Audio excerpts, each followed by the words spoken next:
Hey everybody, welcome to our July YouTube video, and as we said, we're sorry that we couldn't give you the ramen one, but it is coming, so do watch out for that. So today's video is about the capybara and why it's a huge phenomenon in Japan. So here is my plushie, Capi-chan, and today's video is all about the capybara. We're going to give you a little bit of facts and figures about the animal and how it came to be such a popular animal in Japan, and where you can see them. Okay, so let's do a little bit of deep diving into the capybara. So currently in Japan right now, this is just conservative figures, there is about 422 capybara in Japan. Okay, so some of the facts about them: they are the largest rodent in the world, and they also, well, you can't really see it here, they have webbed membrane between their toes to enable them to swim, so they're master swimmers. Their origin is in South America, and they're found in most parts of South America except Chile. Their eyes, ears, and their nostrils and everything on the top of them head to help them, and they can stay submerged for quite a while. So there you go, there's some fun facts about them. Here's some of the things that are a myth. They are slow. Not true. If you look it up, capybara, London Zoo, one actually escaped from the London Zoo, and they had a terrible time trying to catch this animal because it was taking off down the road, probably looking for nearest water source. They're not intelligent. Well, they actually are. Capybara are just a larger version of a guinea pig. And like the guinea pig, they are prey animals, so they actually feel safest in a herd. So there's my little herd right behind me here. And they communicate with each other with various pitches and sounds that they make. So the weak noise that we always hear can mean two things: I'm really, really scared, or I'm really, really excited. And one of the things that most people don't believe is, yes, like the guinea pig, they eat their own poop. The reason why is that it contains a lot of nutrients for guinea pigs and capybara alike in seasons, particularly dry seasons, when their digestive system changes. One of the most unique things about capybara is that their digestive system changes depending on the season that they're in. So they are often seen in the presence of animals that would probably eat them. Not true. There are a lot of animals that actually get along really well with the capybara. Charlotte is not one of them. She doesn't like Capi-chan. But in South America, a type of alligator called a caiman, anacondas, and eagles, and of course small cats, as in like ocelots and jaguars, and pumas, are still their predators. So for the most part, they get along with crocodiles and other creatures, just not certain ones that we've mentioned. So how did the capybara get to Japan? Well, like a lot of places where they have exotic animals, the capybara first appeared in Japan in the 1960s. And there currently in Japan, there is about 140 locations where you can see them. I don't know if this actually includes capybara cafes. I've been to an animal cafe before.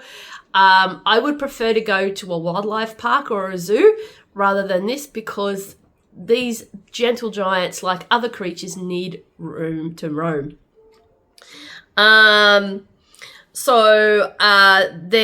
They've been around for a while in the zoos, but they came into prominence when a certain zoo called the Isu Shatboten Zoo in Shizuoka discovered that in the winter, the capybara would congregate around warm bodies of water. And while they probably didn't know much about them, capybara are semi-aquatic. They spend a lot like hippopotamus and other animals like that. They spend time on land and they also spend time in the water. So these are semi-aquatic animals. So with it cold, obviously they wanted to get warm. So they came up with an amazing idea to give them onsen baths. And if you see, I don't think I have one around me. No, I don't have one. Well, this little guy here, even though it's not, you can see here he's got a little fruit on his head. These guys, as you can see, there's that little herd there.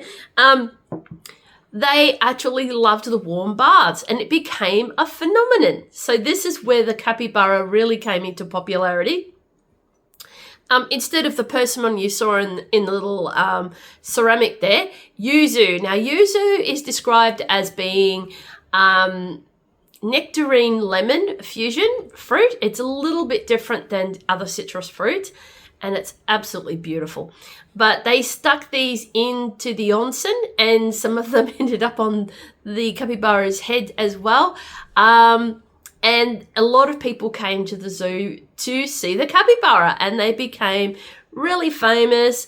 I've got, as you can see, the plushie and some ceramics. I also have a lanyard that I use for my travel card when I go overseas and when I'm in Melbourne, that's got capybara all over it. So a lot of zoos started doing what this zoo called Izu Shatboten. So the word for zoo in Japanese is dobutsuen. Just a bit of cultural facts there for you guys. So a lot of people decided to do these with the zoos, and of course it started a phenomenon. So usually when an animal gets this famous, it gets its own mascot. Now, if you've seen the opening part of our video, there is Capybara-san is the name of the mascot in our opening sequence. And why is capybara so popular? Well, for one, they are a symbol of iyashike. Iyashike means healing, relaxation. You can't get more chill than a capybara. As a matter of fact, they talk about the most relaxed, peaceful animal in the animal kingdom. You guessed it, it's capybara, and it encapsulates the Japanese cultural mindset. So this is why this particular animal is that popular. So where can you see them? Well, of course, you can go to the Isu Shatboten Zoo in Shizuoka, which is about central Japan. But I follow a YouTube channel called Nagasaki Biopark. So, of course, Nagasaki is famous for historical reasons as well. So if you do happen to go to Nagasaki, don't forget to go to the biopark and see these guys in their habitat. Obviously, go when they're in their onsen. With the floating yuzu all around. There are other places you can see they also do the same thing. The Nagasaki Biopark is famous for a lot of other reasons other than the capybara, although they are the main attraction. They have guinea pig there. They have lots of animals there that they feed and care for. You can check the live feeds. Unfortunately, it's all in Japanese, but there is English subtitles if you put them on there at the bottom of the video. So it's well worth looking at. There are events surrounding the capybara as well. There are capybara contests, which there were 4 zoos vying for, obviously, best capybara, which is my guess. And there is often events that you can see them at as well. So there's a little bit of information about the capybara. You can also get a lot of merchandise here in Melbourne. So Melbourne Central, as you know, is Little Japan. That's what we call it. Majority of these ceramics here came from I Am Because You Are. It's changing its name. It's in the ground level of Melbourne Central and just near the train station gates. Just up from there. They have a lot of stuff. I also have a key ring. and they did have a Capybara Lotto. So this is not the largest one. There is one at least twice this size that I could have won, but I didn't. So that's pretty much about the capybara. They are very cute. Hopefully one day I'll get to see one of these for real. And thank you guys so much for this. This will be our last video before we head off to Thailand.